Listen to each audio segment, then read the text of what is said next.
আসসালামু আলাইকুম, কেমন আছেন সবাই?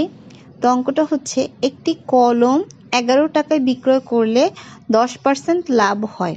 কলমটির ক্রয় মূল্য কত? 10% লাভ মানে হচ্ছে যে 100 টাকায় লাভ হবে 110 টাকা। তো ক্রয় মূল্য তাহলে আমরা লিখি যে ক্রয় মূল্য 100 টাকা হলে 10% লাভে তাহলে বিক্রয় মূল্য হয় 110 টাকা। তাহলে এখানে বলা আছে যে একটি কলম 11 টাকায় বিক্রয় করলে 10% লাভ হয়, কলমটির ক্রয় মূল্য কত? তাহলে বিক্রয় মূল্যটা আমরা পেয়ে গেলাম যে বিক্রয় মূল্য 110 টাকা হলে ক্রয় মূল্য হচ্ছে 100 টাকা।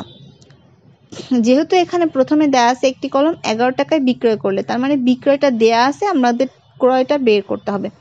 তাহলে বিক্রয় মূল্য 110 টাকা হলে ক্রয় মূল্য হচ্ছে 100 টাকা, অতএব 1 টাকা, অতএব 10 টাকা হলে তাহলে উত্তর আসে হচ্ছে 10 টাকা। তো এটাই রেজাল্ট। আশা করছি সবার ভালো লেগেছে। সবাই ভালো থাকবেন। আল্লাহ হাফিজ।